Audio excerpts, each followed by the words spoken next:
અહીંયા સ્થાનિક આગેવાનો, સ્થાનિક નેતાઓએ પણ આનું સંજ્ઞાન લેવું જોઈએ। એ દુકાનદારની બાજુમાં જ એમએલએનું પણ ઘર છે। શું એમને આ વાતની ખ્યાલ નથી કે અમારા તાલુકાની અંદર એક ભાઈ સાથે આવો બનાવ બન્યો છે? કોઈ પણ દુકાનદાર હોય આમને આમ રીતે લોકોનું અનાજ ખાઈને, લોકોનું અનાજ હકનું વેચીને અને બિલોમાં વધારે રૂપિયા કાપીને એ બિલો પણ નથી આપતો અને પૂરતું અનાજ પણ નથી આપતું। અને દાહોદ જિલ્લાની અંદર આવું પ્રથમ ઘટના બની છે કે જે અરજદાર સાથે આટલું બધું મોટું કૃત્ય કરવામાં આવ્યું છે, તો ખરેખર યોગ્ય કાર્યવાહી કરવામાં આવે એવી અમારી માંગ છે। આદિવાસી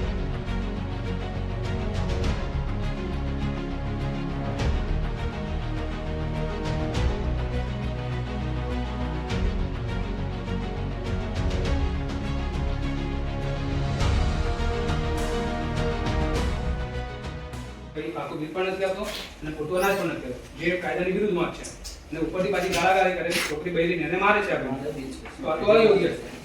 આવા લોકો પર તરત જ મેં કાર્યવાહી કરવી જ જોઈએ અને એનું લાયસન્સ રદ થવું જોઈએ। ગરબાડા તાલુકાની અંદર તમે સાંભળ્યું હવે અનેક દુકાનો પર અમે ગયેલા છે અને લાયસન્સ પણ રદ કરાયા છે, એવું આવી કાયદાગીરી કરતા હતા।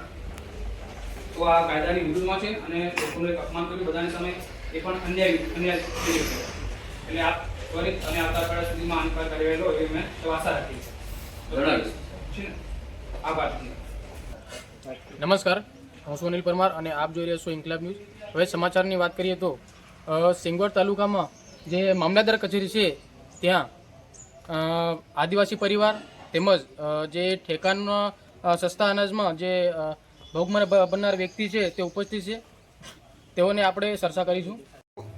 12 તારીખે સાંજે 5 વાગે સરકારી અનાજની દુકાન પર અનાજ લેવા માટે આવ્યો હતો।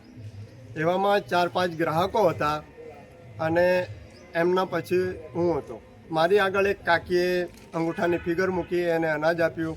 એના પછી મારી રેશન કાર્ડ માંગી, મેં એને રેશન કાર્ડ આપી, મારી અંગૂઠાની ફિગર લીધી।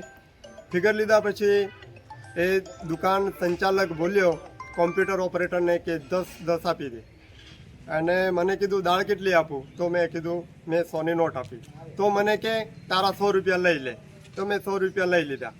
એના પછી એમ કે તારું હું 1 જ મિનિટમાં પૂરું કરી દઉં એમ અંદરથી બોલ્યો। પછી એ શર્ટ પહેરતા જઈને બહાર આવી, સીધી ગાળો દેતા જઈને મને ઝાપટ મારી, ખુરશી મારી, લાત મારી અને મેં બિલ માંગ્યું હતું। બિલ મને આપ્યું નથી, અનાજ પણ આપ્યું નથી। ત્યાં મારા ગામના ભાઈઓ અનાજ લેવા માટે આવેલા હતા, 2-4 જણ, એક કાકી પણ અમારા ગામની હતી। તમારા મોબાઈલમાં તો તમારા પર આવો હુમલો, જીવલેણ હુમલો થયો તો તમે પોલીસ સ્ટેશને આના માટે જાણ કરી છે? હા, મેં 13 તારીખે મેં અરજી આપેલી છે પોલીસ સ્ટેશનમાં ફરિયાદની। અને પુરવઠા મામલેદાર સાહેબને પણ આના માટે કોઈ અરજી આપેલી છે? હા, મેં 13 તારીખે હાથોહાથ રૂબરૂ અરજી આપેલી। એના પછી મેં મેલ પણ કર્યા છે, વિડીયો મોકલ્યા છે। એના પછી 16 તારીખે મેં પોસ્ટમાં સીડી મોકલી છે, અરજી પણ મોકલી છે। ત્યાં આવેલ છે। જોહાર, નમસ્કાર, હું અશોક કુમાર। આજે અમે સિંગવડ તાલુકા ખાતે આવ્યા છે, જ્યાં આપ જાણો છો તેમ એક અઠવાડિયા પહેલાં એક બનાવ બન્યો હતો કે રેશન કાર્ડ દુકાનની અંદર એ દુકાનદાર એક ગ્રાહકને જે અનાજ લેવા આવે છે એ ભાઈએ એમની જોડે બિલ માંગ્યું અને પૂરતું અનાજ માંગ્યું, તો એ ભાઈ એમની જોડે ઉશ્કેરાય છે અને મા બેનની ગાળો દે છે અને એમને ખુરશી પણ મારે છે। આ વિડીયો લગભગ તમામ અધિકારીઓએ પણ દેખ્યો હશે। એમણે અરજી આપીને આજે 1 અઠવાડિયું વીત્યું, છતાં પણ એ દુકાનદાર ઉપર કાર્યવાહી કરવામાં નથી આવી। તો અમે શું સમજીએ કે બંનેની સાંઠગાંઠ હોઈ શકે? આવો જો કૃત્યુ થતું હોય તો તમારું ખૂન નથી ઉકળતું કે આ તો ખરેખર અન્યાય છે, તો તમે ત્વરિત ત્યાં એક્શન લેવું જોઈએ। જો સ્થાનિક આગેવાનો, સ્થાનિક નેતાઓએ પણ આનું સંજ્ઞાન લેવું જોઈએ। એ દુકાનદારની બાજુમાં જ એમએલએનું પણ ઘર છે। શું એમને આ વાતની ખ્યાલ નથી કે અમારા તાલુકાની અંદર એક ભાઈ સાથે આવો બનાવ બન્યો છે? અમે ક્યારેય પણ આવું ચલાવી લેવા નથી માંગતા। એ કોઈ પણ દુકાનદાર હોય આમને આમ રીતે લોકોનું અનાજ ખાઈને, લોકોનું અનાજ હકનું વેચીને અને બિલોમાં વધારે રૂપિયા કાપીને એ બિલો પણ નથી આપતો અને પૂરતું અનાજ પણ નથી આપતું, તો શું અમને આમ ચલાવી લેવાનું? ના, આવા લોકોની દુકાન તરતમાં તરત લાયસન્સ રદ થાય અને એક્શન લેવામાં આવે। જો આમના પર એક્શન લેવામાં ના આવશે તો બીજા દુકાનદાર પણ પ્રેરણા લઈને બીજા લોકોને હેરાન કરશે। અમે આપ સૌને કચેરી ખાતે માંગ કરીએ છીએ કે ત્વરિત આ ભાઈનું લાયસન્સ રદ થાય અને એના પર કાર્યવાહી કરવામાં આવે અને અમારા ભાઈને ન્યાય આપવામાં આવે। આભાર, ધન્યવાદ।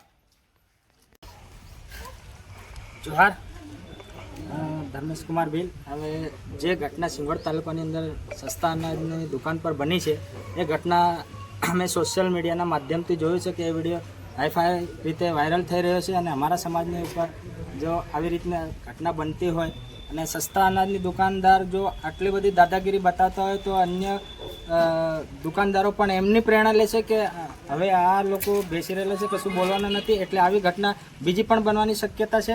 એના માટે આ લોકો થોડા ઉત્તેજિતમાં રહેશે. એના કરતાં જો અહીંયાથી જો મામલતદાર કચેરીએ અમે આવ્યા છે, આવેદનપત્ર કે અરજી તમામ કરી દીધું છે અરજદારના નામે, અને હવે જો આ અરજદાર અરજી લઈને આવ્યો છે એમની સાથે યોગ્ય કાર્યવાહી ના કરવામાં આવે, યોગ્ય ન્યાય આપવામાં ના આવે તો મામલતદાર કચેરી અને પુરવઠા ખાતાના અધિકારીઓ ત્યાં પણ અમે જઈશું અને પોલીસ સ્ટેશનની અંદર જે અરજદારે જે અરજી કરી છે એને ખરેખર કાર્ય કરવામાં આવ્યું છે કે કાર્યવાહી કરવામાં આવી છે કે નથી આવી એનું પણ અમે ધ્યાન દોરીશું અને આ દુકાનદારોનો પરવાનો કાયમ માટે રદ થાય એ માટે અમે મામલતદાર ઓફિસ મામલેદાર કચેરી આવ્યા છો તો કયા પ્રકારની રજૂઆત કરી છે તમે મામલેદાર? જી, આપે સૌ જોયું હશે કે સિંગવડ તાલુકાની અંદર અઠવાડિયા પહેલાં એક ન્યૂઝ વહેતા થયા હતા, જેમાં એક સરકારી અનાજના દુકાનદાર એક ગ્રાહકને જ્યારે એ ગ્રાહક પોતાનું બિલ માંગે છે અને પૂરતું અનાજ માંગે છે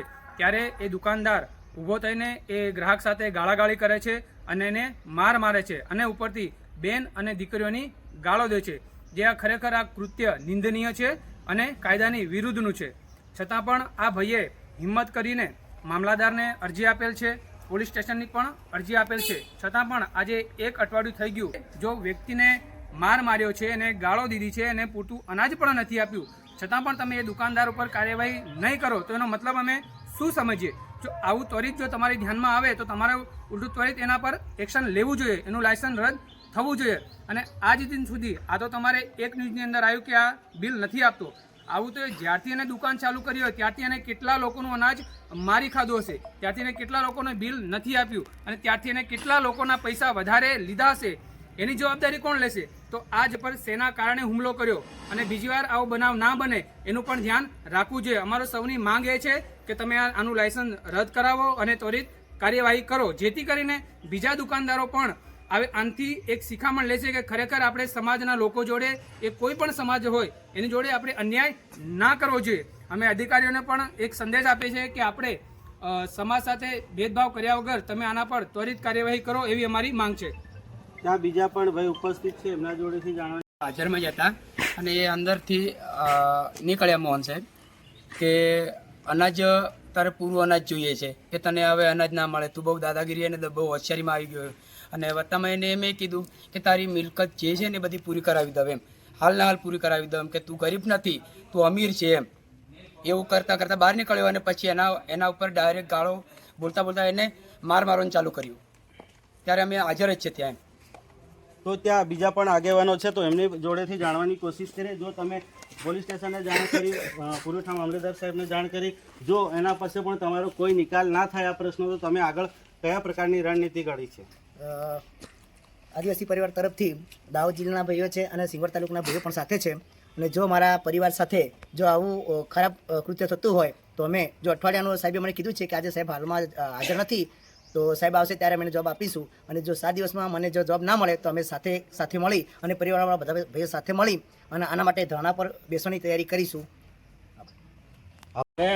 સાહેબની રજૂઆત કરતા સાહેબે કીધું કે સાહેબ મેન સાહેબ અત્યારે ચાર્જમાં છે ને એ મિટિંગમાં ગયેલા છે, તો ત્યાં અત્યારે જે એક સાહેબ હેન્ડલિંગ કરતા હતા ટેબલનું, એમને કીધું છે કે અમે રિપોર્ટો કર્યા છે ઉપર પુરવઠામાં અને હજી એનું એક્શન શું લીધી અમને ખબર નથી, એવું અમને કીધું સાહેબે. તો અમે સાહેબને કીધું છે કે આવતા વીકની સુધીમાં જો જવાબ નહીં મળે, આનો યોગ્ય નિર્ણય નહીં આવે તો અમે ઉપર સુધી જશું, એ અમે સાહેબની વિનંતી કરી.